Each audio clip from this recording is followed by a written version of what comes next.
चलिए सर, ऐतरेय ब्राह्मण में राजा की उत्पत्ति के विषय में सर्वप्रथम उल्लेख मिलता है, जिसमें बताया गया कि उस समय राजा सामान्य उपाधियों के स्थान पर राजाधिराज, सम्राट, एकराट जैसे उपाधियों का धारण करते थे। छंदोग्य उपनिषद तथा केनोपनिषद का संबंध सामवेद संहिता से है, जबकि प्रश्नोपनिषद और मुंडकोपनिषद का संबंध अथर्ववेद संहिता से है तथा ऐतरेयोपनिषद का संबंध ऋग्वेद संहिता से है। ठीक है ना। सिंधु घाटी सभ्यता की सबसे बड़ी इमारत अन्नागार है। यह अन्नागार 45.71 मीटर लंबा, 15.33 मीटर चौड़ा था। मौर्य वंश के उपरांत शुंग वंश का शासन हुआ।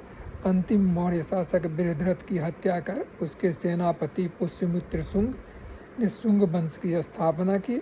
उसने अपने जीवन काल में 2 अश्वमेध यज्ञ आयोजित किए। बौद्ध साहित्य पुष्यमित्र को बौद्ध विहारों को नष्ट करने के कारण बौद्ध द्रोही बताता है। ठीक है। मौर्य शासन और उसके कुछ अधिकारी को भी समझ लेते हैं। दौबारिक राजकीय द्वार रक्षक, अंतर्वेदिक अंतःपुर का अध्यक्ष, समाहर्ता आय का संग्रहकर्ता, सन्निधाता राजकीय कोष का अध्यक्ष, और नगर का कोतवाल और अंतपाल सीमावर्ती दुर्ग का रक्षक था। चोल प्रशासन की प्रमुख विशेषता स्वायत्त शासी ग्राम प्रशासन थी। उनके अभिलेखों में 3 प्रकार की ग्राम सभाओं का उल्लेख था, जो इस प्रकार है। पूर्व सभा तथा नगरम। पूर्व सर्वसाधारण लोगों की सभा थी, जबकि सभा अग्रहार ब्राह्मणों की संस्था थी, और नगरम जो था व्यापारियों की समिति थी। ठीक है ना। गुप्त काल को साहित्य, विज्ञान और कला की प्रगति के कारण क्लासिकल युग कहा जाता है। इस काल में ही संस्कृत राजभाषा के रूप में विकसित हुई। कला के विविध पक्षों, वास्तु, तक्षण, चित्र आदि का सम्यक विकास हुआ। गुप्त काल में ही आर्यभट्ट तथा बराहमीर जैसे जगत प्रसिद्ध गणितज्ञ और ज्योतिषाचार्य हुए। ठीक है ना। गांधार यह आधुनिक पेशावर और रावलपिंडी के इलाके में स्थित था। इसकी राजधानी तक्षशिला जो कि प्राचीन काल में विद्या और व्यापार का बहुत ही प्रसिद्ध केंद्र था।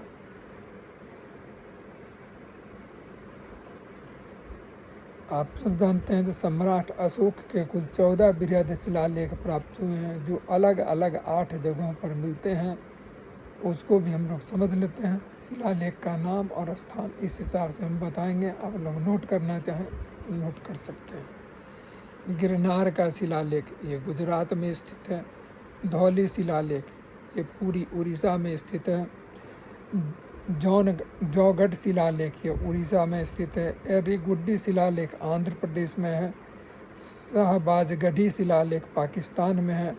मानसेहरा शिलालेख पेशावर में है। सोपारा शिलालेख ये महाराष्ट्र में स्थित है। और कालसी शिलालेख ये उत्तराखंड में है। ठीक है।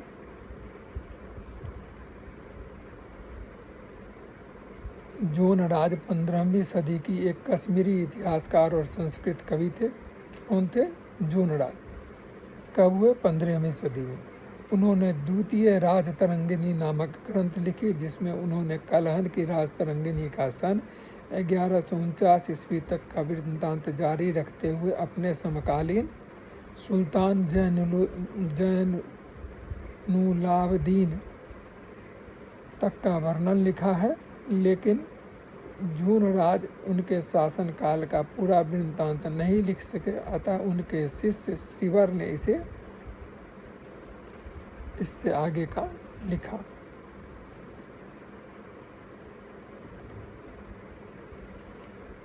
ठीक है। मामल्लपुरम मद्रास से लगभग 48 किलोमीटर दक्षिण समुद्र तट पर स्थित है। इसे अब महाबलीपुरम कहते हैं। इस नगर को पल्लव शासक नरसिंह वर्मन 620 से 688 ईस्वी में जिन्होंने रूल किया ने स्थापित किया। यह नगर पल्लव शासकों के समय एक प्रसिद्ध बंदरगाह और व्यापारिक केंद्र एवं सांस्कृतिक स्थल था। पल्लवकालीन वास्तुकला के सुंदर उदाहरण महाबलीपुरम में पाए जाते हैं। यहीं पर गंगा अवतरण का दृश्य भी चित्रित है। ठीक है।